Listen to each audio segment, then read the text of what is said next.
Selamat datang di channel Alur Donghua. Sebelum menonton, silahkan subscribe, biar Mimin tambah semangat update-nya. Melihat kamu tidak keberatan, aku pasti akan menemuimu di pusat kota pada waktu yang telah disepakati. Juga, nama asliku adalah Sukianyu, dan kamu bisa memanggilku seperti itu, senior. Aku tidak berani menyebut diriku sebagai peri di hadapanmu, kata Sukianyu sambil menundukkan kepalanya. Han Li sedikit goyah setelah mendengar ini sebelum menggelengkan kepalanya sambil tersenyum.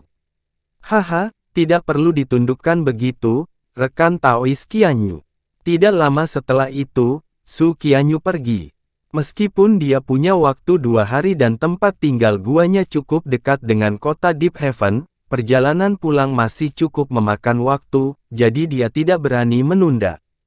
Han Li mengunjungi pria terpelajar itu dan yang lainnya lagi, dan memberi mereka daftar lain, kali ini dengan bahan-bahan yang telah dibelinya disingkirkan. Setelah itu, dia kembali ke Immortal Gathering Pavilion dan tidak pergi kemana-mana. Hampir pada saat yang sama, ada 5 atau 6 pembudidaya berkumpul di dalam aula misterius, dan mereka sepertinya sedang mendiskusikan masalah yang sangat penting dan rahasia. Seorang lelaki tua berjubah putih dengan rambut perak duduk dengan alis berkerut, dan berkata, "Jadi maksudmu sama sekali tidak ada kemungkinan dia akan bergabung dengan kota surga dalam kita. Aku sudah melakukan yang terbaik, Penatua Gu. Namun, rekan Daois Han ini semata-mata berdedikasi untuk mengejar Dao surgawi dan tidak berniat bergabung dengan kekuatan apapun." Seorang biksu tua dengan kasa emas menghela nafas. Itu adalah biksu Buddha Jin Yue. Semua orang yang berkumpul di sini memiliki aura yang sangat kuat, dan mereka jelas semuanya tahap integrasi tubuh. Orang-orang ini adalah para tetua dari kota Deep Heaven. Kalau begitu, kita masih tidak bisa memenuhi kuota 10 anggota di panel tetua, yang akan sangat membahayakan kekuatan kota kita. Sebelum pertempuran melawan ras asing, tidak lama panel tetua kita memiliki 10 anggota, kami bahkan memiliki rekan Daois Silverlight, sesepuh cadangan yang tidak diketahui orang luar. Dalam situasi kota saat ini, begitu bencana iblis melanda, kita akan berada dalam situasi yang sangat mengerikan. Ini tidak seperti di masa lalu, kata seorang pria kekar berjubah kulit hitam dengan suara dingin. Tidak ada gunanya. Tidak mungkin Tyrant Sovereign, Holy Sovereign, dan 7 Raja Iblis akan melepaskan kultivator integrasi tubuh mereka untuk bergabung dengan kota Deep Heaven. Semua orang tahu bahwa kedatangan alam iblis tidak dapat dihindari, dan mungkin itu akan terjadi dalam 1000 tahun ke depan. Semua orang mengumpulkan kekuatan untuk mencoba dan melindungi diri sendiri. Lagi pula, kesengsaraan iblis terakhir hanya berlangsung lebih dari 100 tahun, tetapi selama waktu itu, hampir setengah dari ketiga penguasa dan 7 raja iblis pada saat itu tidak ada yang mau mengalami nasib yang sama seperti mereka, kata biksu Buddha Jin Yue dengan sikap pasrah. Apakah kamu yakin bahwa alam iblis dan alam roh akan tumpang tindih sekali lagi dalam 1000 tahun, rekan Taois Jin Yue? Seorang wanita bertopeng perak tiba-tiba bertanya. Aku benar-benar yakin itu masalahnya. Tidak hanya tanda-tanda peringatan yang muncul di Pulau Suci, Master Mo Jianli mengambil risiko dan menggunakan cakram bintang untuk melakukan perjalanan ke alam iblis Penatua. Di sana, dia menemukan bahwa iblis tua dari alam iblis saat ini sedang mengerahkan pasukan secara luas untuk mempersiapkan pertempuran. Dan jelas bahwa mereka sedang bersiap untuk menyerang alam roh kita. Sayangnya, sebelum Senior Mo memiliki kesempatan untuk melakukan penyelidikan lebih lanjut, dia ditemukan oleh seorang leluhur suci dari alam iblis dan terpaksa kembali ke alam roh. Dari situasi saat ini, tampaknya sangat mungkin alam iblis akan turun ke atas kita, mungkin hanya dalam beberapa ratus tahun. Wilayah manusia dan iblis kita, serta wilayah beberapa ras tetangga, semuanya merupakan salah satu wilayah di mana alam iblis akan menyatu dengan alam roh kita, jadi musibah besar tidak dapat dihindari, jawab Biksu Buddha Jin Yue dengan sikap muram. Jika Pulau Suci dan Tuan Mo telah memverifikasi ini, maka itu pasti benar. Dalam hal ini, 3 penguasa dan 7 Raja Iblis, serta kekuatan besar lainnya pasti juga menerima informasi ini, jadi tidak ada yang bersedia untuk mengisi kembali panel tetua kita, renung lelaki tua berjubah putih itu sambil mengelus janggutnya. Memang, pada saat yang sama, ras asing tetangga juga akan menekan kekuatan untuk mengantisipasi kesengsaraan iblis yang akan datang, jadi mereka pasti tidak akan menyerang kita selama ini. 3 penguasa dan 7 Raja Iblis sebenarnya pertama kali didirikan sebagai penanggulangan terhadap kesengsaraan iblis ini. Pada kenyataannya, tidak ada tetua tahap integrasi tubuh yang bergabung dengan kota kami sejak serangan dari ras asing. Kami bahkan belum berhasil mengisi banyak penjaga tahap tempering spasial dan tahap transformasi dewa, dan itu bahkan setelah panel tetua kami melakukan upaya perekrutan bersama, kata wanita bertopeng itu dengan tenang. Kota Deep Heaven kita sangat menderita di tangan ras asing selama pertempuran sebelumnya. Jika kita tidak dapat menambah anggota kita, maka kita hanya akan dapat fokus pada pertahanan diri selama kesengsaraan iblis yang akan datang, alih-alih mengirim orang-orang untuk secara aktif membunuh makhluk jahat yang menyerang seperti kesengsaraan terakhir, kata seorang pria dengan rambut yang menyerupai api ungu. Tidak banyak yang bisa kita lakukan. Kesengsaraan iblis ini benar-benar cobaan yang mengerikan bagi para kultivator seperti kita. Untung makhluk iblis tidak tertarik pada manusia tanpa kekuatan spiritual. Mereka hanya fokus menjarah sumber daya alam roh kita dan membantai kami para kultivator. Mereka sangat jarang menargetkan manusia dan binatang biasa. Jika tidak, ras manusia dan iblis kita kemungkinan besar akan terhapus dari muka alam roh oleh kesengsaraan iblis masa lalu ini, pria tua berjubah putih itu berkata dengan ekspresi gelap. Itu bukan karena makhluk jahat itu adalah dermawan yang baik hati. Mereka sengaja meninggalkan manusia seperti ternak sehingga lebih banyak kultivator seperti kita dapat muncul, sehingga memberi mereka lebih banyak target untuk dibantai ketika menyerang berikutnya.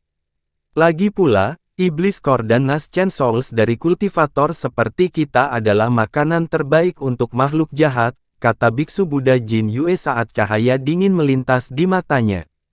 Selain itu, ada beberapa sumber daya yang tidak dapat dilepaskan oleh kedua ras kita. Jika tidak, kita dapat meminimalkan korban dengan berkumpul di satu tempat dan mempertahankan benteng sampai alam iblis terpisah dari alam roh. Pria berambut ungu itu menghela nafas. Melihat semua kekuatan lain telah membuat pengaturan lain untuk mengantisipasi kesengsaraan iblis yang akan datang, kami tidak akan dapat memaksa mereka untuk melakukan apapun. Yang bisa kami lakukan hanyalah melindungi kota Deep Heaven sebaik mungkin. Mari cabut batasan antara kota ini dan kota-kota tetangga sehingga kita dapat memindahkan orang-orang normal terdekat ke kota surga dalam secara massal. Selain itu, kami akan mengirimkan beberapa kultivator yang mahir dalam kultivasi atribut bumi untuk membangun beberapa kota kosong, tambah pria tua berjubah putih itu. Kita masih punya waktu sebelum kesengsaraan yang jahat menyerang, tapi itu ide bagus untuk membuat beberapa persiapan terlebih dahulu. Meskipun kita memiliki formasi dan batasan untuk diandalkan, masih lebih baik untuk merekrut sebanyak mungkin kultivator tingkat tinggi.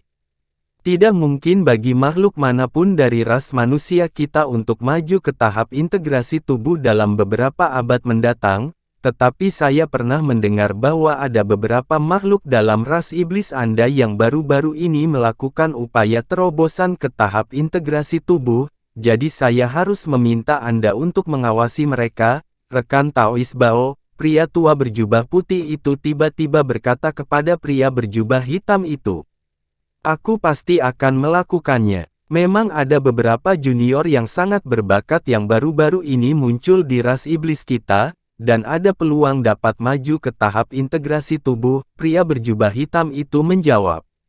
Berbicara tentang ras iblis, ada sesuatu yang ingin saya tanyakan kepada rekan Daois Silverlight, tapi saya tidak yakin apakah saya harus melakukannya. Kami sudah berkenalan selama ratusan tahun, Anda dapat dengan bebas bertanya kepada saya apa saja, Saudara Gu, kata wanita bertopeng itu. Kalau begitu, aku akan langsung pergi. Apakah senior Ao Xiao dari ras iblismu masih hidup dan sehat? Pria tua berjubah putih itu bertanya. Wanita bertopeng itu terkekeh, oh, jadi itu yang ingin kamu tanyakan. Itu jelas bukan topik tabu. Namun, aku bukan satu-satunya penatua iblis di sini, kenapa Anda memutuskan untuk bertanya kepada saya? Mengapa mengajukan pertanyaan yang sudah kamu ketahui jawabannya, peri cahaya perak? Kamu mungkin bukan dari ras serigala bulan perak, tetapi kamu memiliki bagian dari garis keturunannya, dan kamu pernah tinggal bersama senior Ao Xiao selama lebih dari 1000 tahun. Itu memang benar. Senior Ao Xiao pernah terlihat di Gunung Awan Raksasa lebih dari 3000 tahun yang lalu, tetapi tidak ada berita tentang dia yang muncul sejak itu. Senior Ao Xiao adalah salah satu dari dua makhluk tahap kenaikan besar di antara ras manusia dan iblis kita, jadi kami secara alami sangat ingin mendengar bagaimana keadaannya dalam menghadapi kesengsaraan iblis yang akan segera terjadi, kata pria tua berjubah putih itu. Semua orang juga menoleh untuk menilai wanita bertopeng dengan ekspresi khawatir setelah mendengar ini. Sedikit keraguan melintas di mata wanita itu, dan hanya setelah jeda yang lama dia menjawab dengan sikap pasrah, saya secara alami menyadari kekhawatiran Anda. Memang, sejak ras manusia dan iblis kita didirikan di alam roh, tidak ada yang mampu melampaui lebih dari 20 kesengsaraan surgawi besar, dan senior Ao Xiao mendekati kesengsaraan surgawi ke-21 ratusan tahun yang lalu. Begitu banyak rekan Taois yang cukup mengkhawatirkannya. Lagi pula, senior Ao Xiao dan senior Mo adalah dua pilar yang telah memastikan keamanan dua ras kita selama ratusan ribu tahun. Yakinlah, Patriark Ao Xiao tidak binasa selama kesengsaraan besar surgawi terakhirnya. Namun, dia telah menghabiskan banyak energi selama cobaan itu, jadi dia berada di pengasingan selama ini. Benarkah itu? Ekspresi gembira segera muncul di wajah pria berjubah hitam itu setelah mendengar ini. Beberapa ratus tahun yang lalu, saya bertemu Peri Linglong, yang telah berada di sisi Patriark selama ini, dan menurutnya, pemulihan Patriark berjalan sangat lancar, jadi dia seharusnya dapat segera keluar dari pengasingan dengan kesehatan penuh, wanita bertopeng meyakinkan. Pria berambut ungu itu adalah seorang kultivator manusia, tetapi dia juga sepertinya tahu tentang ini, dan dia berkata dengan sedikit terkejut. Peri Linglong, apakah itu selir yang kembali dengan Divine Wolf Celestial Kui dari alam bawah? Aku dengar rekan Daois Linglong ini bukan hanya keturunan langsung dari senior Ao Xiao, dia juga sangat dipuja oleh Divine Wolf Celestial Kui. Itu benar, kembali ketika rekan Taois Linglong kembali dari alam bawah, dia hanya berada di tahap transformasi dewa akhir, namun terakhir kali kita bertemu, dia sudah mencapai puncak tahap tempering spasial tengah, dan tampaknya menjadi akan segera maju ke tahap tempering spasial akhir. Mungkin dia juga akan dapat membuat terobosan sebelum kesengsaraan iblis tiba. Lagi pula, bakat wanita itu sangat terkenal bahkan di ras serigala bulan perak. Jika tidak karena dia telah terperangkap di alam bawah begitu lama, mungkin dia sudah menjadi salah satu dari kita, desah wanita bertopeng itu. Tidak peduli seberapa luar biasa bakatnya, dia dapat meningkat secara drastis dengan tetap berada di sisi senior Ao Xiao selama beberapa abad saja merupakan bukti kekuatan luar biasa senior Ao Xiao. Namun, jika dia adalah selir serigala dewa, maka kenapa dia tinggal dengan senior Ao Xiao? Apakah senior Ao Xiao punya rencana untuknya? Pria berambut ungu itu bertanya dengan penasaran. Wanita bertopeng itu ragu-ragu sejenak sebelum berspekulasi, saya tidak terlalu yakin tentang detail di sana. Namun, saya mendengar dari orang lain dalam ras saya bahwa beberapa ketegangan tampaknya telah muncul dalam hubungan Pri Linglong dengan rekan Daoist Celestial Kui setelah dia muncul dari alam bawah. Rupanya, senior Ao Xiao yang turun tangan untuk membawanya pergi. Mungkin itu karena mereka berdua tidak senang dengan bagaimana Divine Wolf Celestial Kui telah meninggalkannya di alam bawah selama ribuan tahun. Baiklah. Yang penting senior Ao Xiao masih hidup dan sehat, kita tidak perlu berspekulasi tentang orang lain. Selanjutnya, kita harus mendiskusikan kedatangan utusan dari suku Yaksa dan suku Kayu. Kedua suku itu memiliki kemungkinan besar mengirim utusan kepada kami dengan kesengsaraan jahat dalam pertimbangan mereka. Pria tua berjubah putih itu tiba-tiba beralih ke topik lain. Ekspresi semua orang bergerak sedikit, dan mulai mendengarkan. Dengan demikian, waktu perlahan berlalu, dan pertemuan antara para tetua kota Deep Heaven berlangsung selama lebih dari setengah hari sebelum ditunda. 2 hari kemudian, formasi teleportasi tertentu di dalam kota Deep Heaven tiba-tiba menyala, dan 2 sosok humanoid menghilang dari pusat formasi. Pada saat yang sama, suara mendengung yang keras tiba-tiba terdengar dari formasi tertentu di dalam kota besar yang jauh dari kota Deep Heaven. Cahaya putih terang meletus dari formasi teleportasi yang dijaga dengan hati-hati, dan semua penjaga yang mengobrol terkejut oleh ini sebelum segera mengalihkan perhatian ke formasi teleportasi. Formasi teleportasi ini dianggap sangat penting oleh para kultivator tingkat menengah dan tinggi di kota, dan secara teratur dipelihara dan dijaga ketat. Namun, karena biaya teleportasi diperlukan untuk menggunakannya mahal, sangat sedikit orang yang menggunakannya. Formasi teleportasi hanya akan digunakan beberapa kali per tahun, dan penggunanya adalah semua kultivator yang kuat. Jadi, ketika 2 sosok humanoid mulai muncul di tengah formasi, penjaga formasi inti segera berdiri tegak dan memasang ekspresi hormat. Seorang pria muda muncul dari formasi teleportasi terlebih dahulu, dan dia melihat sekeliling sebelum bertanya kepada salah satu penjaga lapis baja, apakah ini Maple Forest City? Ini memang Maple Forest City, senior. Kami menyambutmu di kota kami. Penjaga lapis baja itu menjawab dengan hormat. Para penjaga telah menilai keduanya dengan indera spiritual, tetapi sama sekali tidak dapat memastikan basis kultivasinya. Bagus. Pria muda itu tersenyum sebelum melangkah keluar dari aula bersama wanita lain dengan kulit secantik batu giok, yang juga baru saja muncul dari formasi. Keduanya adalah Hanli dan Perisu, yang baru saja berteleportasi ke sini. Meskipun keluarga Su tidak benar-benar berada di kota hutan Maple, ini adalah kota terdekat dengan kota keluarga Su yang masih dapat diakses melalui teleportasi. Setelah melewati beberapa barisan penjaga, mereka berdua akhirnya muncul dari aula, dan berada di alun-alun batu besar. Alun-alun itu sangat sederhana, dan dibangun dari ubin biru besar tanpa hiasan lain yang mencolok. Namun, ada beberapa paviliun yang mengelilingi alun-alun. Selain beberapa kelompok penjaga lapis baja yang berpatroli di daerah itu, tidak ada yang lain di sekitarnya. Hanli menyebarkan indera spiritualnya ke kejauhan, dan ekspresinya sedikit berubah. Alun-alun itu terletak di tengah gunung yang tingginya lebih dari 10.000 kaki, dan ada banyak bangunan, serta deretan jalan yang teratur, mengelilingi kaki gunung. Hanli menoleh ke arah puncak gunung untuk menemukan bahwa ada sebuah istana kecil di sana. Tidak hanya bagian luar istana yang cukup mewah dan megah, ada beberapa aura di dalamnya yang merupakan tahap tempering spasial.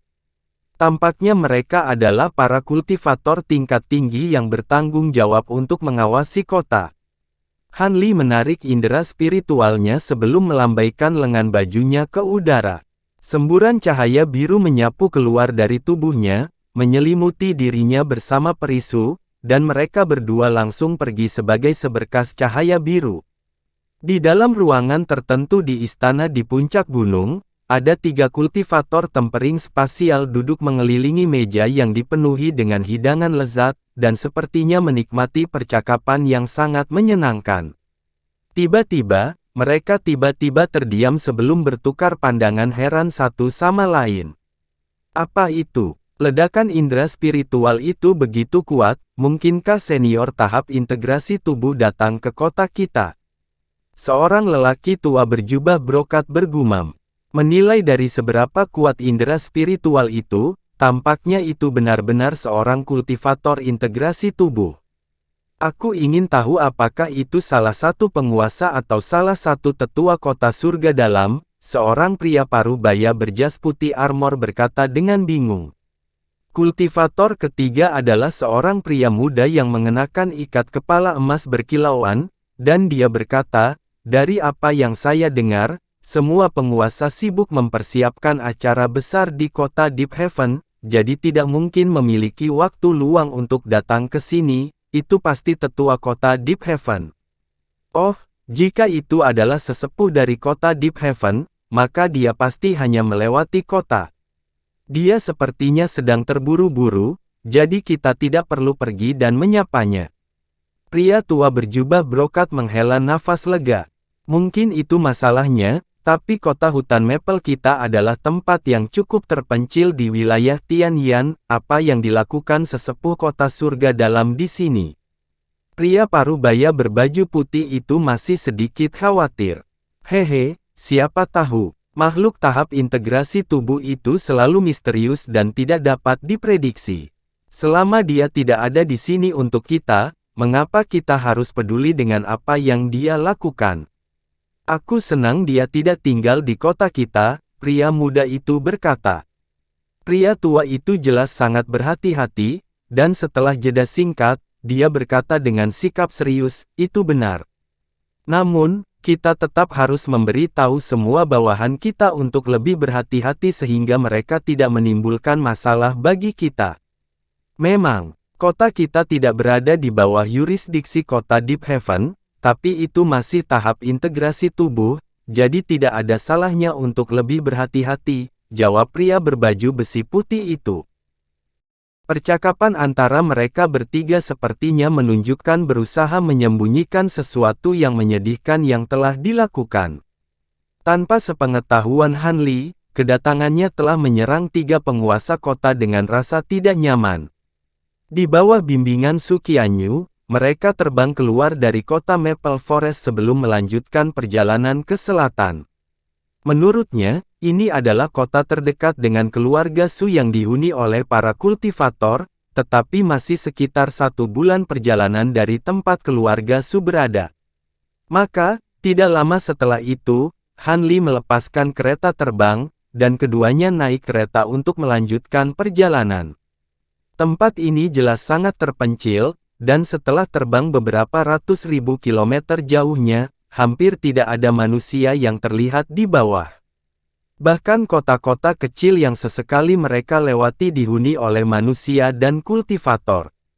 Namun, sekitar setengah bulan kemudian, mereka memasuki daerah perbukitan, dan tidak ada jejak makhluk hidup selain beberapa binatang yang berkeliaran di lembah. Apa yang agak mengejutkan Han Li adalah bahwa meskipun daerah perbukitan ini tidak sepenuhnya tanpa ki spiritual di sini jelas jauh lebih jarang daripada di tempat lain. Adapun pembuluh darah roh, itu adalah sesuatu yang belum pernah mereka temui bahkan setelah terbang selama berhari-hari. Mengapa keluarga Su Anda memutuskan untuk menetap di tempat seperti ini? Han Li bertanya. Tolong izinkan saya untuk tidak menjawab pertanyaan itu untuk saat ini, senior. Anda akan segera mengetahui alasannya sendiri, kata Su Qianyu saat senyum misterius muncul di wajahnya. Oh, kedengarannya sangat menarik. Han Li sedikit penasaran, tapi ekspresinya tetap tidak berubah. Setelah terbang selama setengah bulan lebih, perbukitan kuning dan hijau di bawah tiba-tiba mulai berubah warna menjadi merah. Apakah itu pegunungan, tanah, atau dataran, semuanya menjadi sedikit merah. Pada awalnya, Han Li tidak terlalu memperhatikan hal ini. Namun, Setelah terbang beberapa hari lagi, seluruh tanah di bawah telah berubah menjadi warna kuning kemerahan, dan dia tidak bisa mengabaikan fenomena ini lagi. Setelah dengan hati-hati menyapu indera spiritualnya ke tanah beberapa kali, ekspresi kontemplatif muncul di wajahnya. Sepertinya kamu akhirnya menemukan jawabannya, Senior, Su Qianyu terkekeh. Begitu. Jadi ada tambang esensi tembaga besar di sini, tidak heran keluargamu memutuskan untuk menetap di sini meskipun kurangnya ki spiritual di daerah itu, kata Han Li sambil tersenyum. Memang, para senior keluarga kami telah terlibat dalam perdebatan sengit tentang apakah keluarga harus menetap di sini ketika pertama kali tiba di tempat ini lebih dari 10.000 tahun yang lalu. Pada akhirnya, mereka memutuskan untuk menetap di sini, dan keluarga kami menjadi sangat kaya, tetapi kultivasi anggota keluarga kami memang terhambat. Sulit untuk mengatakan apakah manfaat atau kerugiannya lebih besar, desah Su Qianyu dengan sedikit pasrah. Han Li mengangguk setelah mendengar ini, tetapi tidak mengatakan apapun. Su Qianyu juga terdiam dan meninggalkan Han Li dalam pikirannya. Beberapa hari kemudian, secercah tanaman hijau subur akhirnya muncul di langit di kejauhan, dan ki spiritual yang melonjak ke arah mereka menyerang Han Li dengan perasaan segar kembali. Dia tahu bahwa mereka akhirnya akan mencapai keluarga Su. Benar saja, tidak lama setelah itu, pegunungan kecil yang rimbun muncul di depan matanya. Hanya ada urat roh biasa di pegunungan ini, tetapi ki spiritual di sini masih jauh lebih banyak daripada di daerah sekitarnya. Ada semua jenis bangunan di sekitar selusin pegunungan, dan ada beberapa fluktuasi yang mendalam di antara gunung-gunung, dengan jelas menunjukkan bahwa beberapa formasi dan batasan yang kuat telah dibuat.